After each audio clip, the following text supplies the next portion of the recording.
하도록 하겠습니다.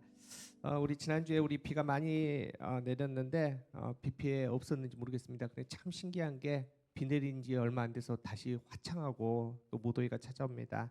하나님께서 이루시는 모든 일들이 참 신기하고 놀랍습니다. 여러분 이번 주 수요일 날 초복이더라고요.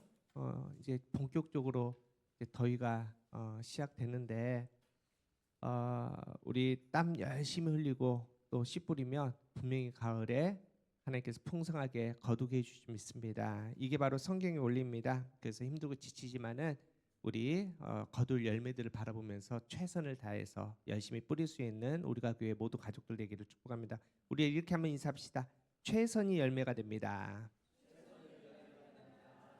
네, 우리 함께 말씀 나눕니다. 오늘 사도행전 26장 12절부터 20절까지 말씀. 우리 지난주와 동일한 본문입니다. 우리 한 절씩 교독하도록 하겠습니다. 제가 먼저 12절 읽겠습니다. 그 일로 대제사장들이 고난과 위임을 받고 다메섹으로 갔나이다.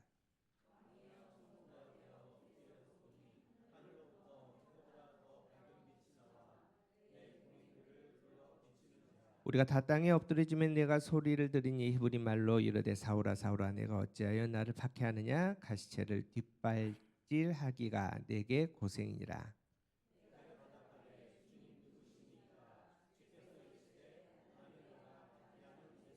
일어나 너의 발로 서라. 내가 내게 나타난 것은 곧 내가 나를 본 일과 장차 내가 내게 나타난 일에 너로 종과 증인을 삼으려 함이니.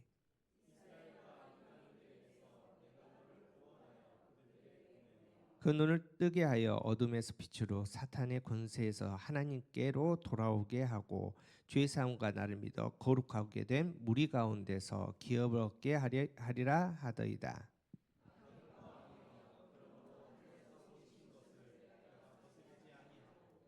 우리 20장 함께 읽겠습니다. 먼저 다메섹과 예루살렘에 있는 사람과 유대 온 땅과 유리망인에게까지 회개하고 하나님께로 돌아와서 회개에 합당한 일을 하라 전함으로. 이는 하나님의 말씀입니다. 오늘 회심에 대한 두 번째 시간 All in Jesus라는 제목으로 우리 함께 말씀 나누도록 하겠습니다. 이제 본격적으로 회심에 대한 주제로 우리가 나누려고 하는데 여러분 제가 이제 학부 1학년 마치고 이제 군대 갔다 와서 바로 전도사를 시작했거든요. 그러니까 얼추 지금 30년이 넘게 전도사 목사로 이제 하나님의 말씀을 전하며 설교를 하고 있는데 제가 이번에 이제 회심의 주제로 말씀을 전하다가 곰곰이 돌이켜 보니까 회심에 대한 주제로 설교를 거의 안 했더라고요. 물론 이제 설교 중간에 회심에 대한 이야기는 했겠지만은 이 회심이란 주제만을 놓고 설교를 한 적이 기억에는 없었습니다.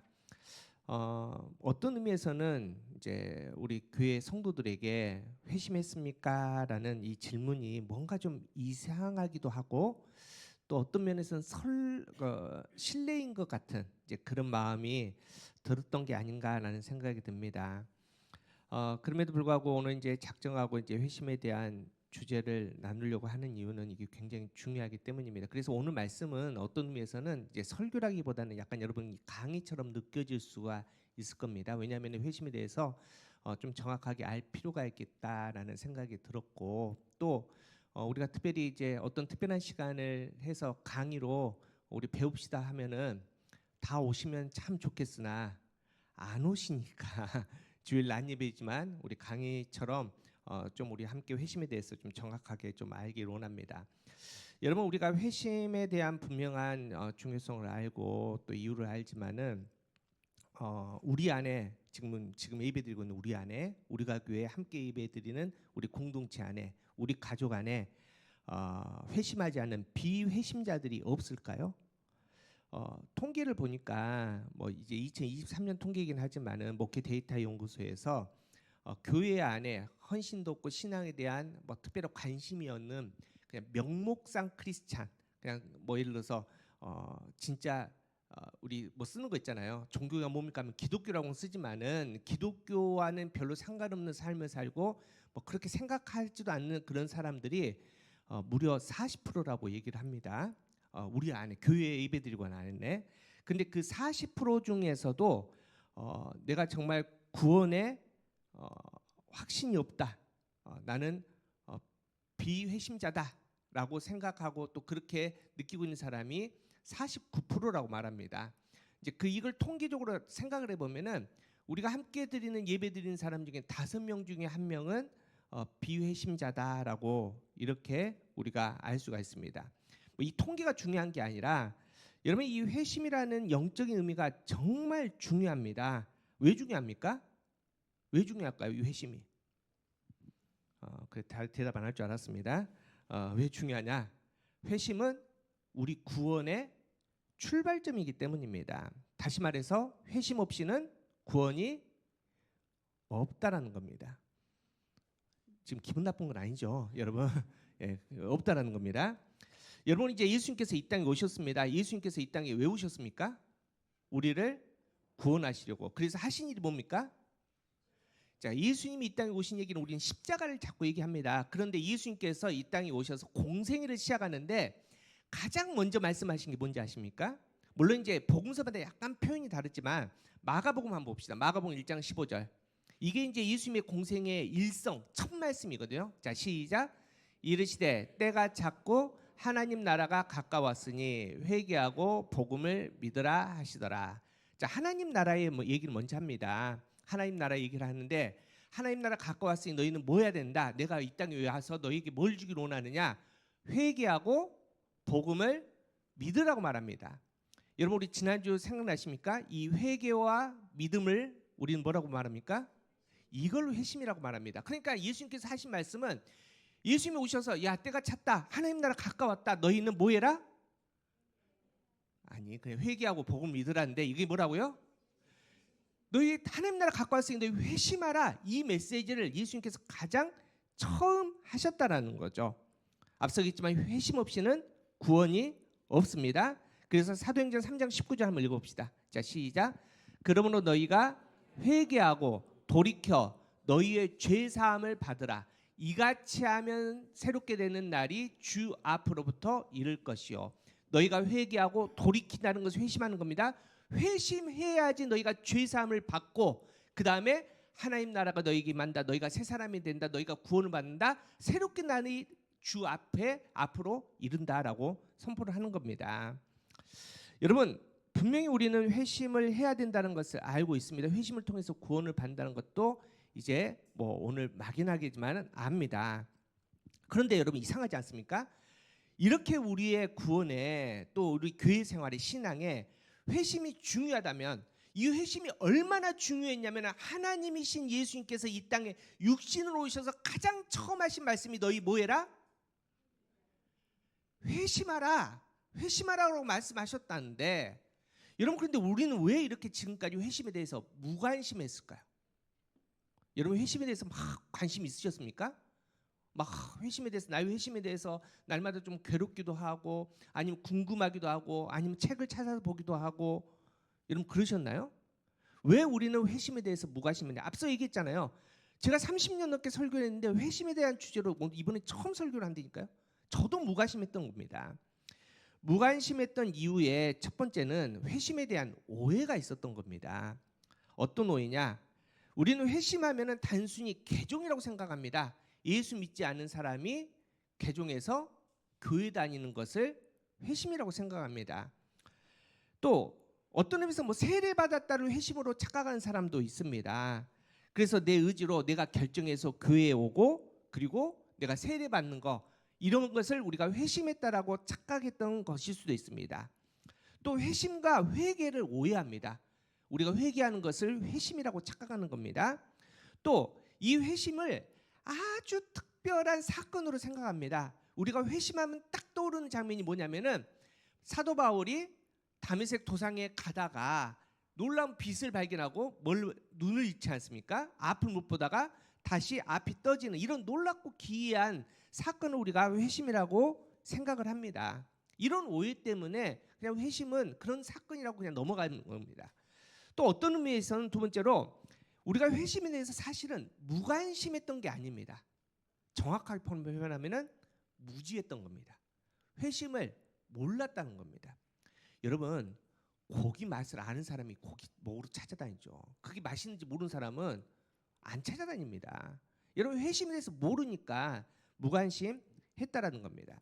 단순히 우리가 예수 믿고 구원받는다, 예수 믿고 천국 간다만을 생각을 했지, 천국 가기 위해서 구원받기 위해서 거듭남이 뭔지, 회심이 뭔지, 성령 충만함이 뭔지, 성령 세례가 뭔지 우리가 전혀 알지 못했다는, 무지했다라는 겁니다.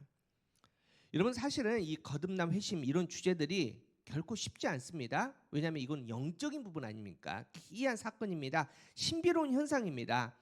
또 이게 각자 다 다릅니다. 이게 뭐 우리 수능 점수처럼 이렇게 뭐 몇 점 딱 눈에 보이고 어떤 기준치가 명확하면 좋은데, 어떤 사람은 이 회심이라는 게 평생 그냥 희미하게 지나간 사람도 있을 것이고, 사도 바울처럼 명확한 사람도 있을 것이고, 이게 너무 편차가 크기 때문에 사실은 설명하기 굉장히 어렵습니다. 그럼에도 불구하고 이게 희미하든 명확하든 간에 내가 구원받았다며, 내가 이제 구원받아서 하나님의 자녀가 되었다면 나의 회심에 대해서는 분명히 얘기할 수 있어야 됩니다. 오늘 본문 보십시오. 사도 바울이 아그리빠 왕입니다. 죽을 수 있습니다. 그럼에도 불구하고 정확하게 자기의 회심을 얘기합니다. 오늘 본문 18절 한번 읽어보겠습니다. 시작. 그 눈을 뜨게 하여 어둠에서 빛으로 사단의 권세에서 하나님께로 돌아오게 하고 죄의 사함과 나를 믿어 거룩하게 된 무리 가운데서 기업을 얻게 하리라 하더라. 정확하게 얘기하지 않습니까? 내가 회심을 통해서 어둠에서 빛으로 나왔습니다. 사단의 권세에서 하나님께로 내가 돌아왔습니다라고 세상 중심에서, 세상 왕 앞에서 당당하게 얘기하지 않습니까? 우리 상성들 여러분, 그냥 속으로 대답하십시오. 여러분 구원 받으셨습니까? 그렇다면은 여러분 진짜 회심하셨습니까? 거듭나셨습니까? 여러분 우리가 아멘 해도, 교회를 오래 다녀도, 직분을 받아도 여러분 이거는 그걸로 통해서 우리가 구원이 확정되지는 않습니다. 우리가 봉선에 나온 내용들이 다 그거 아닙니까? 씨를 뿌립니다. 똑같은 농부가 똑같은 씨를 뿌리지만은 여러분 열매를 거두는 것은 무슨 밭입니까? 옥토밭밖에 없습니다. 가시밭, 돌밭, 길가밭 열매 못 얻습니다. 여러분 우리가 지난주에 살펴봤지만은 신랑을 똑같이 기다립니다. 우리 다 지금 신랑 기다리는 사람 아닙니까? 그런데 몇 프로만 들어갑니까? 50%밖에 못 들어갑니다. 여러분 기름을 준비한 50%에 전혀만 들어가는 겁니다. 여러분 심지어는 하나님이신 예수님께서 피겠지 않습니까? 너 내 제자가 되라. 그런데 12명에서 한 명이 누구? 가룟유다는 저주의 사람이 되지 않습니까? 예수님께서 분명히 선포합니다. 마태복음 7장 21절. 자 시작. 나더러 주여 주여 하는 자마다 다 천국에 들어갈 것이 아니요 다만 하늘에 계신 내 아버지의 뜻대로 행하는 자라야 들어가리라. 여러분 뭐 하십니까? 그냥 못 들어간다, 그냥 이렇게 넘어가실 겁니까? 아닙니다. 못 들어가면 어디 갑니까? 이건 대답하십시오. 어디 갑니까? 지옥 갑니다. 여러분 지옥 뭐 하죠? 왜 뭐 합니까? 안 가봤으니까. 요한계시록 20장 14절 15절 보십시오. 시작. 사망과 의무도 불못 가운데 이것은 둘째 사망 곧 불못이라. 누구든지 생명책에 기록되지 못한 자는 불못에 던져지라. 이렇게 막연하다고 생각하십니까? 여러분 지금은 기회 있습니다. 여러분 오늘은 기회 있을지 모릅니다. 여러분 오늘 놓쳐도 어쩌면 뭐 그렇죠. 아니, 이렇게 말하면 이상하다. 잠깐만요. 여러분 지금 이 순간 놓치면 기회가 없을 수 있습니다. 왜냐하면은 이 설교 중간에 예수님이 오시면 여러분 끝입니다. 물론 이제 우리가 신학적으로 남은 자도 있습니다. 하지만 여러분 그 자리까지 못 들어간 사람은 이제는 둘 중에 하나입니다. 하나님 나라 가시든지 지옥에, 천주교에서 말한 어중간한 연호가 없습니다. 둘 중 안에 들어가면 이제는 끝입니다. 그 영원히 꺼지지 않는 불못에서 고통받는 겁니다. 뭐 하지 않으면? 회심하지 않으면. 여러분 그래서 이 문제가 여러분 우리한테 되게 심각해야 됩니다. 정말 심각해야 됩니다. 여러분 신앙이 그냥 종교 활동이 되어서는 안 됩니다. 교회 생활이, 소그룹이 동호회처럼 돼서는 안 됩니다. 생명이 걸려있는 문제라는 거죠. 여러분, 우리가 전도합니다. 아니, 길거리에 있는 모르는 사람 전도하는 거 일단 놔두더라도 여러분 당장 내 남편, 내 자식들 어떻게 하실랍니까? 영원한 하나님 나라에서 영원히 불타고 있는 내 아들 보고 계실랍니까?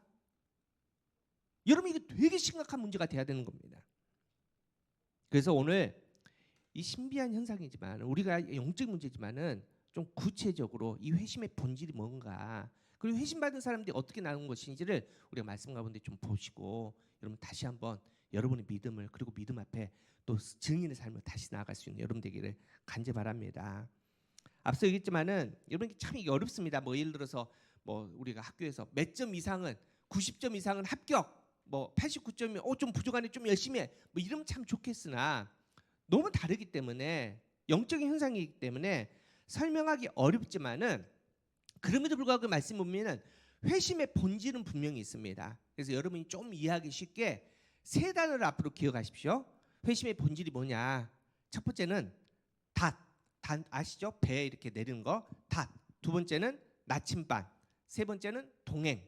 이 세 단어를 기억하십시오. 첫 번째는 믿음의 닻을 내리는 게 회심입니다. 다시 말해서 회심의 본질은 살아계신 예수님께서 행하신 일을 전심으로 믿는 겁니다. 그냥 막연하게 나 예수님 믿어가 아닙니다. 예수님이 누구신지를, 예수님이 무슨 일을 행하신지를 정확하게 알고 믿는 게 회심입니다. 여러분, 옛날에 뭐 요즘은 그렇게 전도하지 않습니다. 우리 전도팀도 그렇게 전도하지 않는데, 옛날에 한국교회 전도 구호가 명확했습니다. 예수 천당, 불신 지옥입니다. 예수 믿으면 복 받아요. 예수 믿으면 부자 돼요. 예수 믿으면 병도 나요. 예수 믿으면 소원이 이루어져요. 이게 전도 구호였습니다. 그렇게 전도하신 분들 있죠, 우리 어르신들. 여기는 좀 어르신들이 많이 없지만, 저 어렸을 때 그거 하고 다녔거든요. 저 어렸을 때만 해도. 여러분, 이거 어디서 많이 듣던 거 아닙니까? 예수 믿고 복 받아요. 예수 믿고 병 나요. 예수 믿고 부자 돼요. 알라딘 나온 누가 비슷하죠? 진이랑 똑같지 않습니까? 여러분, 그분은 예수님이 아니십니다.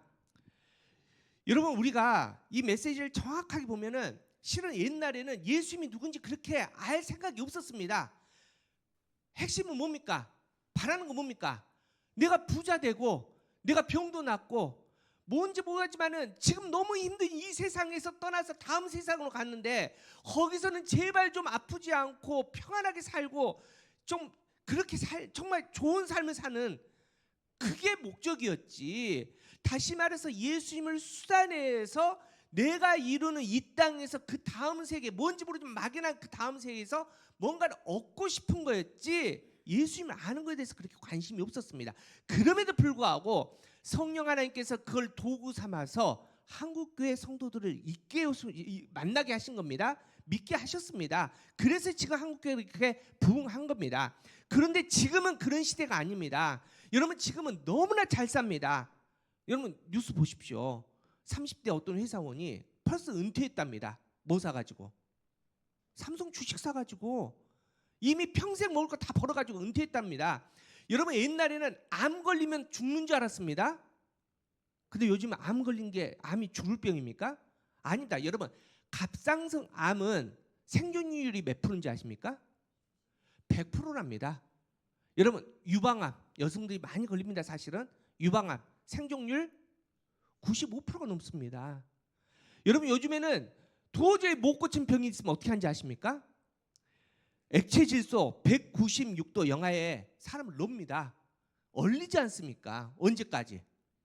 그 병이 고쳐질 신기술이 나올 때까지. 그리고 나오면은 녹여가지고 고친되지 않습니까? 여러분, 옛날처럼 예수 믿어서 병나는 시대 아닙니다. 의사가 잘 고쳐줍니다. 여러분, 삼성 주식 눈치껏 다 하나만 사도 부자 됩니다. 굳이 예수 안 믿어도 부자 되는 길이 훨씬 많지 않습니까? 여러분, 그래서 지금은 예수님을 정확하게 모르면, 예수님이 누군지를 모르면 여러분, 우리가 회심하기 어렵습니다. 여러분 지금 우리가 앉아 있는데 예수님이 누군지도 모르고 회심했다? 있을 수가 없다는 겁니다. 우리 로마서 10장 9절 한번 보십시오. 시작. 내가 만일 내 입으로 예수를 주로 시인하며 또 하나님께서 그를 죽은 자 가운데 살리신 것을 내 마음에 믿으면 구원을 받으리라. 여러분 막연하게 그래 막연하게 예수님이 나를 구원, 이게 아니라 내 입으로 예수를 주로 시인하는 건 뭡니까? 알아야지 말하죠. 그죠? 알아야지 그분이 누군지를 설명할 거 아닙니까? 고백할 거 아닙니까? 그 알을 통해서 내가 인격적으로 만난 예수님을 내가 고백함을 통해서 내가 주님을 시인하고 믿는 그 믿음으로 말미암아 구원을 받는다는 겁니다. 여러분 그래서 여러분 지금 제가 질문 하나 하는데 잘 들어보십시오. 여러분은 예수님을 누구로 알고 계십니까? 누구라 생각하십니까? 어떻게 믿고 계십니까? 여러분 이 질문에 아직도 막연하게 내 마음을 위로해 주시고 그래 우리 엄마가 잘 믿는 하나님이셔, 뭔가 막연하게 그렇게 고백되신 분이 있다면은 그분은 회심하지 않은 가능성이 훨씬 많습니다. 그렇지 않고 여러분 우리가 죄로 말미암아 다 깨졌지 않습니까? 하나님과 우리의 관계가 깨지고 나와 나의 관계도 깨지고 나와 세상의 관계도 깨지고 나와 이웃과 관계도 모든 것이 죄로 말미암아 깨진 우리, 그래서 죽을 수밖에 없는 우리를 하나님께서 포기하지 않으시고 우리를 구원하시려고 독생자 예수 그리스도를 이 땅에 육신으로 보내셔서 그분이 육신으로 성육신하셔서 친히 십자가에 달려 피 흘려 죽으심을 통해서, 그리고 그 죽음으로 끝나는 게 아니라 뭐 하십니까?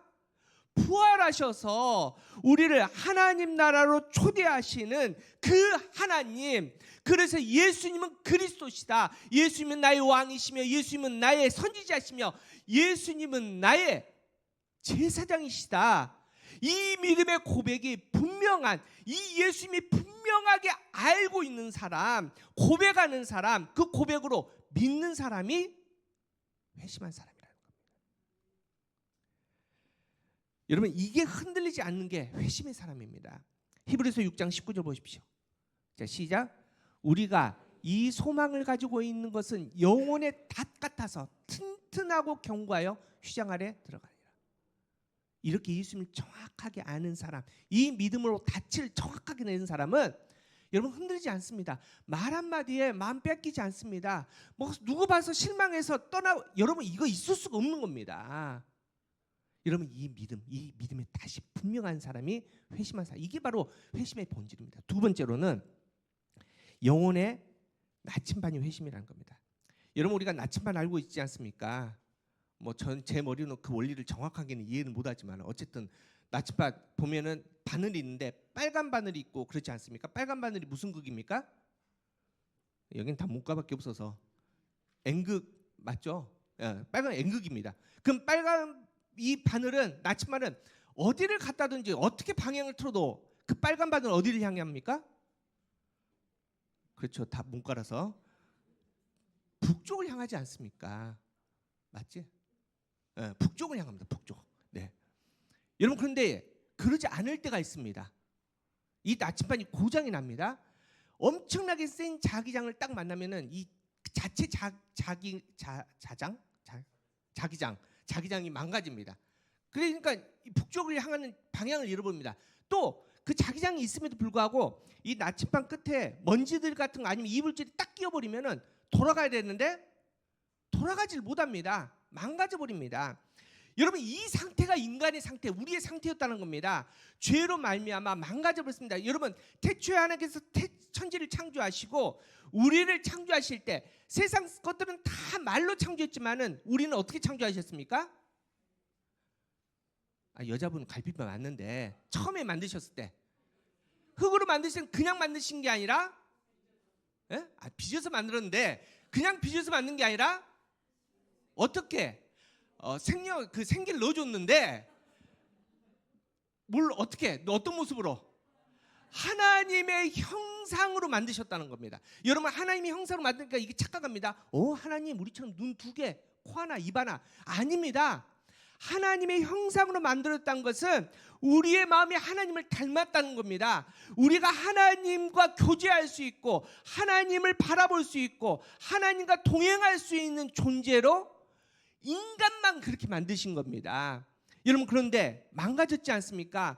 죄로 망가졌습니다. 죄가 들어오니까 아담이 하나님의 음성을 듣다가 누구의 음성을 듣습니까? 아내의 말을 듣습니다. 여자의 말을 듣습니다. 하나님은 먹지 말라 그랬는데 아내가 주니까 덥석 받아먹지 않습니까? 그러니까 이제는 그 방향이, 영혼의 나침반이 망가지다 보니까 하나님이 계시는데 죄를 짓자마자 아담이 하는 것은 하나님의 나침반에서 숨어버리지 않습니까? 수치를 가립니다. 결국은 쫓겨나서 여러분 죽을 수밖에 없지 않습니까? 여러분, 하나님 중심으로 살던 게 태초의 천지를 창조한 인간의 모습이었는데 죄로 말미암아 이제는 다 자기 중심으로 살아갑니다. 내가 원해서, 내 뜻을 위해서, 내가 높아지기 위해서, 뭔가 내가 이 땅에서 형통하고 이루기 위해서 정말 그런 욕심 가운데 살아가는데, 여러분, 회심한 사람은 이게 다시 회복되는 겁니다. 내 중심적으로 살던 내 인생이 이제 누구의 중심으로? 하나님의 중심으로 사는 겁니다. 여러분, 앞서 얘기했지만 나침반, 내가 가고 싶은 게 아닙니다. 어떻게 틀던 간에 그냥 북쪽으로 방향이 돌리던 그 나침반이 영원히 그 나침반이 회복이 되면은 이제는 내가 뭐 굳이 노력을 안 해도 막 몸부림치고 막 그 불교처럼 막 절을 108번 하고 탑을 돌고 하지 않아도 하나님이 계신 곳에 내 시선이 머물게 됩니다. 하나님이 계시는 그곳이 예배 자리니까 내가 예배 자리가 너무나 기쁘기 때문에 매 주일 예배 오는 그 자리가 너무나 행복합니다. 거기서 멈출 수가 없기 때문에 내 삶이 예배자가 되기 위해서, 그렇게 예배자의 삶으로 살기 위해서 날마다 온 시간과 온 마음을 내어 드리는 겁니다. 여러분, 그게 바로 회심한 사람이라는 겁니다. 여러분, 이거 제일 잘한 사람이 누군지 아십니까? 사도 바울입니다. 로마서 14장 8절 보십시오. 시작. 우리가 살아도 주를 위해 살고 죽어도 주를 위해 죽으나니 그러므로 사나 죽으나 우리가, 여러분, 사는 거 죽는 거 이거 얼마나 큰 문제입니까? 그런데 이 영혼의 나침반이 회복이 되니까 사도 바울은 살아도 주님, 죽어도 주님, 그 방향이 명확하지 않습니까? 고린도서 10장 31절 시작. 그러니 너희가 먹든지 마시든지 무엇을 하든지 다 하나님의 영광을 위해. 어디 가서 좋은데 커피 한 잔을 마셔도 그 커피 한 잔, 그 커피 잔 속에 누가 보입니까? 하나님 보입니다. 여러분, 파스타를 먹으면서 돌돌돌 수제에 말고 있는데 그 안에서 누가 보입니까? 하나님이 보이게 되는 겁니다. 그 고백으로 사는 겁니다. 그게 바로 나의 영혼의 나침반이 회복되는 거예요. 그렇게 회복된 사람이, 내 영혼의 나침반이 이제는 잘 작동해서 내 중심이 아니라 하나님이 중심으로 온전히 살아가는 그 사람이 어떤 사람? 회심한 사람이라는 겁니다. 세 번째로는 성령님과 동행을 결단한 사람입니다. 더 정확히 말하면 이제는 성령 하나님께 나를 온전히 의탁한 사람이 회심한 사람이라는 겁니다. 여러분, 회심에는 두 가지로 보는 견해가 있습니다. 첫 번째는 이례적인 사건이 회심이라는 겁니다. 여러분, 회심은 언제 일어납니까? 지난주에 이렇게 쭉 회심 그 고뇌 서정 보여드렸죠. 처음에 부르심 있고 그 다음에 중생, 거듭남이 있습니다. 거듭나면 바로 따라오는 게 회개와 믿음입니다. 거듭난 사람이 하는 게 회심입니다. 그래서 거듭난 사람, 내가 처음으로 거듭났을 때 처음 고백하는 그 회개와 믿음이 회심이라고 얘기를 합니다. 여러분, 거듭남이 뭐죠? 다시 태어나는 거 아닙니까? 여러분, 거듭남은 우리가 할 수 있는 건 아닙니다. 성령 하나님께서 죄로 말미암아 죽었던 우리에게 새 생명을 넣어주는 사건이 거듭남입니다. 우리가 선하고 뭐 결단하고 우리가 뭐 노력해서 얻는 게 거듭남이 아닙니다. 여러분, 오늘 본문의 사도 바울 보십시오. 사도 바울이 언제 거듭납니까? 언제 회심합니까? 다메섹 도상이라고 말합니다. 여러분, 다메섹 도상의 길은 어떤 길이죠? 복음을 전하러 가는 길입니까? 예수 믿는 사람 잡아 죽이러 가는 그 길입니다. 여러분, 이게 회심과 거듭남의 은혜를 받기에 합당한 모습이 아니지 않습니까?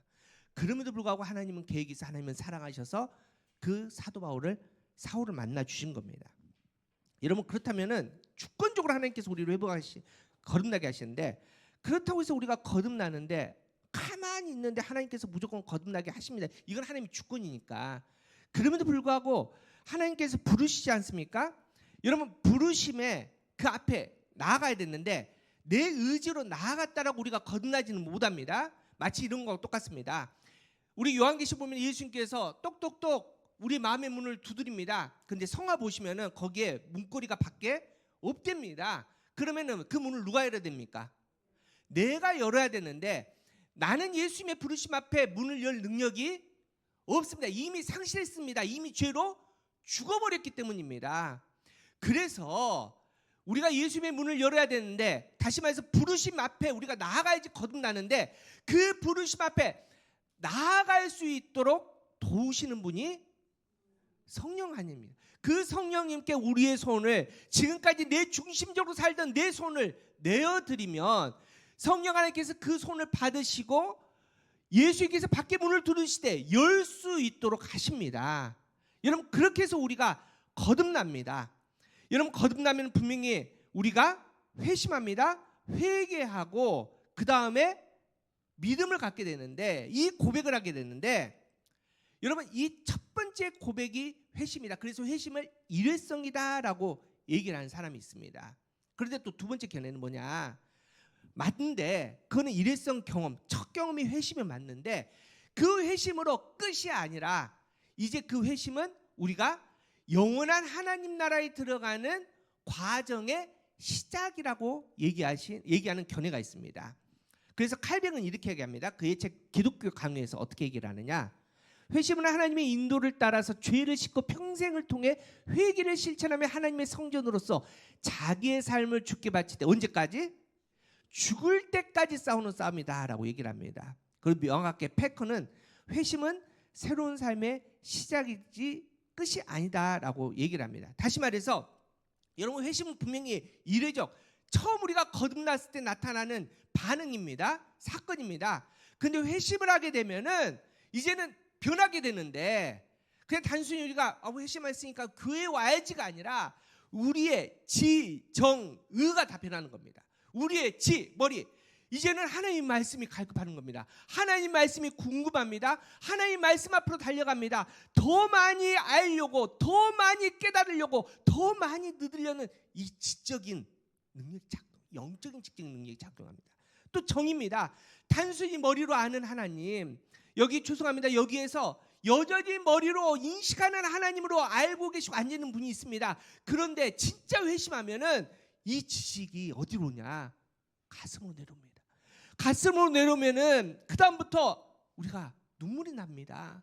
나를 위해 십자가 달리신 예수님, 그래 구원하기 위해서 십자가 달려 죽으셨대가 아니라 나를 위해 주신 그 고통 당하셨는데, 이 생각을 하는데 눈물이 안 날 수가 없지 않습니까?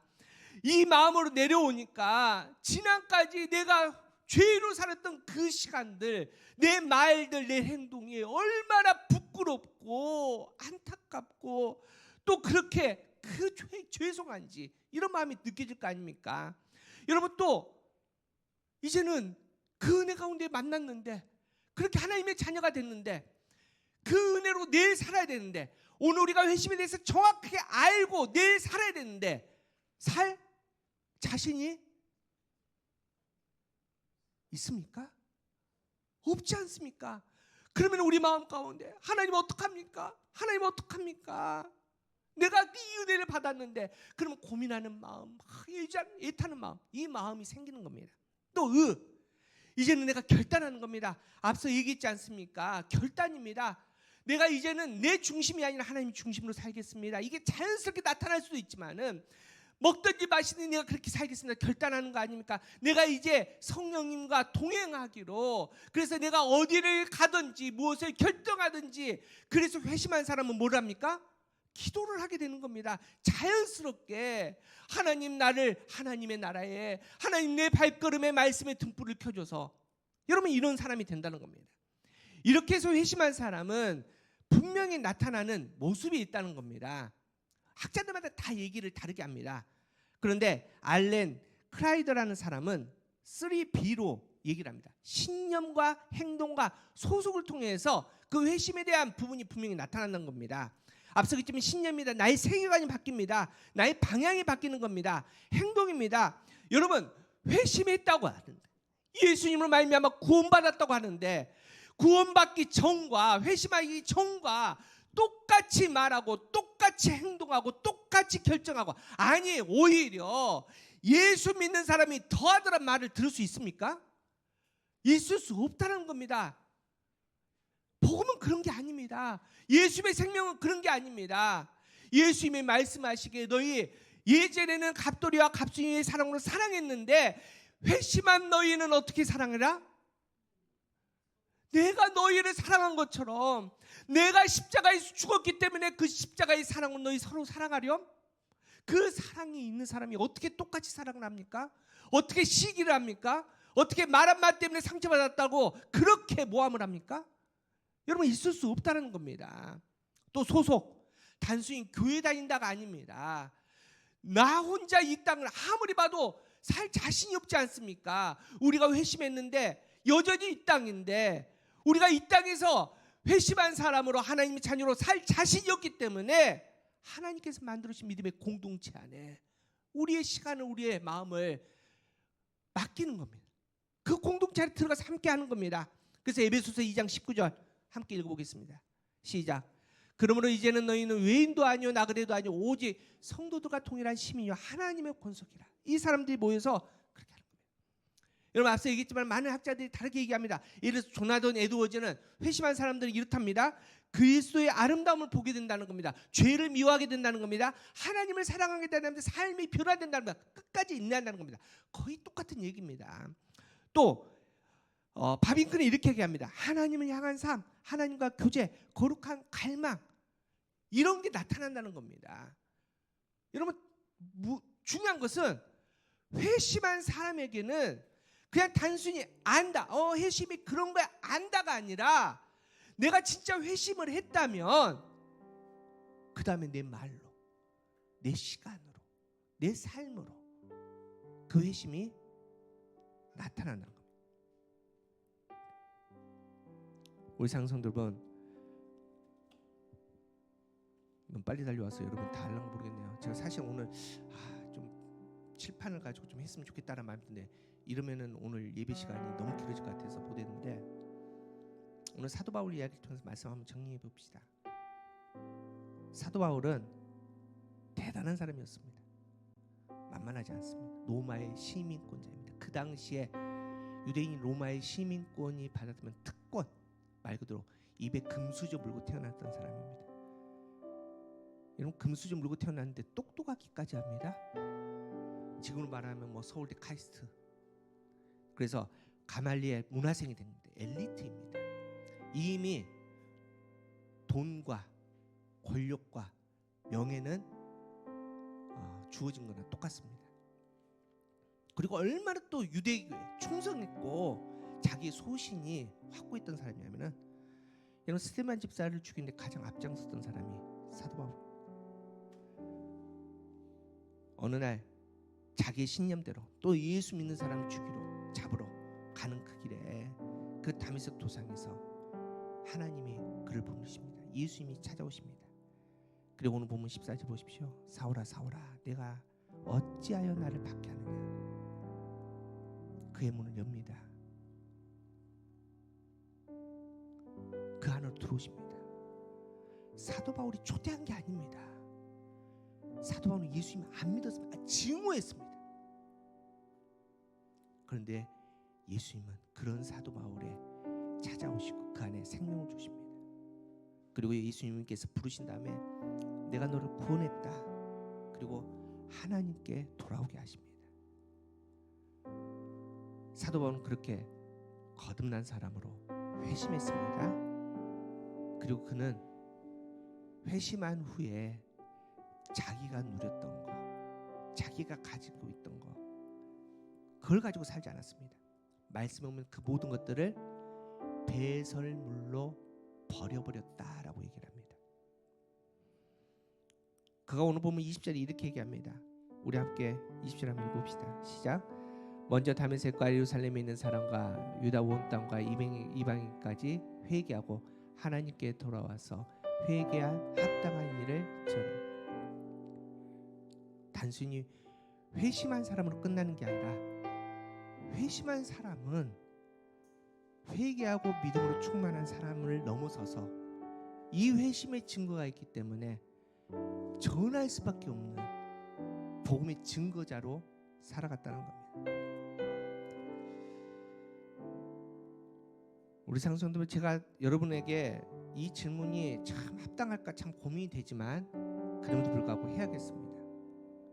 교회 10년도 아니고 30년도 아니고 50년 다니셨습니까?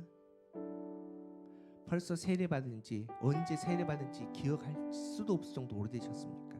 그렇게 집사되고 권사되고 장로 되셨습니까? 여러분 그렇다면 여러분 진짜 회심하셨습니까? 여러분 진짜 거듭났습니까? 아멘으로 해결되지 않습니다. 회심의 본질이 분명히 나타나야 됩니다. 여러분의 회심의 표지가 여러분의 입에서 여러분의 삶에서 여러분 보여줘야 됩니다. 여러분 이거는 막 의지적으로 보여주고 싶다 이게 아니라 여러분 그 놀라운 예수 그리스도의 생명이 내 안에 왔는데 안 달라지는 게 기적 아닙니까? 그 생명으로 살지 않는 게 진짜 그 생명이 들어왔다면 살지 않는 게 이게 기적인 겁니다. 여러분 이번 한 주간 매 시간마다 아니면 매 분 단위로 여러분 계속 한번 물어보십시오. 나 거듭났는가? 나 회심했는가? 내 안에 회심에 대한 본질이 분명한가? 회심했다면 그 회심이 내 삶에서 우리 가정에서 일터에서 나타나고 있는가? 여러분 교회는 영원하지 않습니다. 여러분 내일이 있다는 것은 우리 얘기 아닙니다. 우리는 마치 오늘이 그 마지막 날로 살아가는 사람들입니다. 거듭나고 회심한 사람으로서 꼭 천국에서 만날 수 있는 저와 여러분 되기를 소망합니다.